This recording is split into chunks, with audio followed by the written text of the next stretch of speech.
Hey guys, welcome to Life Groups as we talk about love conquering fear. And my prayer is that you really heard God speaking to you on Sunday as we dove into 1 John chapter 4, specifically looking near the end there of it, and John talking about this love that is trying to be perfected in us. And so I want you to read that today. Really focus on this idea that God abides in him, is what the scripture says, and then he in God. That God abides in you. And I said it on Sunday, and I'm going to repeat it because I think it's important to understand.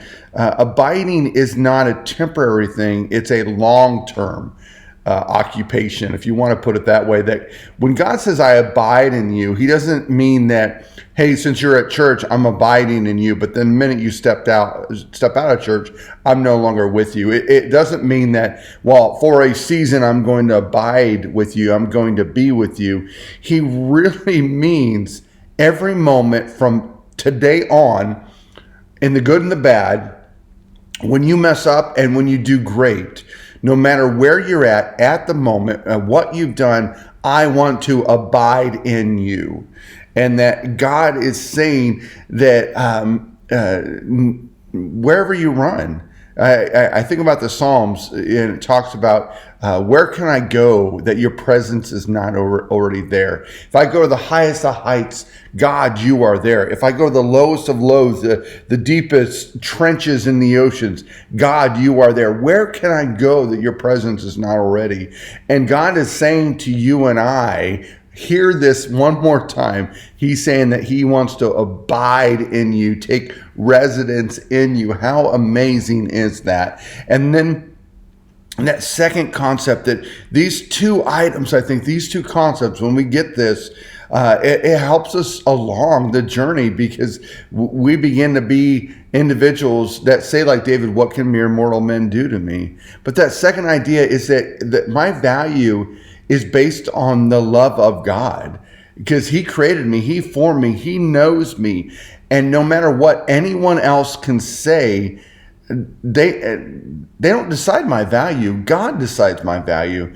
And my value is so much that he sent his son to die, himself to die for me.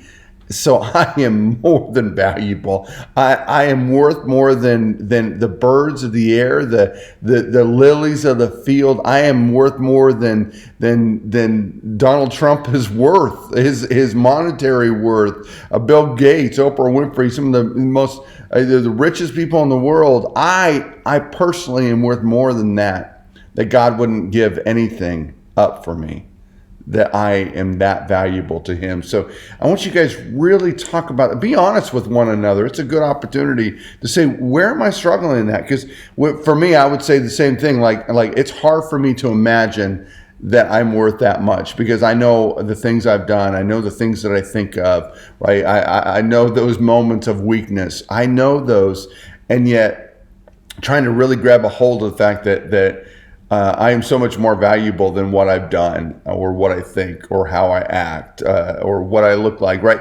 That God values me so much more than that. So I really want you to talk about being perfected, that journey, right? To add to that which is lacking, that definition of being perfected, and then being perfect. And how does that look? And how do we then, as disciples of Christ, how do we become more and more like Christ, have the dust of the rabbi on us? How does that function? How does that work? And recognizing that, fear is a choice, and in this journey. So what does our daily life look like? And as we go forward, and this week being a week of elections, we're not sure what's going to happen, right? There's a spirit of fear that's out there, but then how do we walk through that spirit? And how do we say, but you know what? I've got perfect love. That love that's perfect from God for me, and my love to God and to others perfected in me. So it's going to cast out all fear.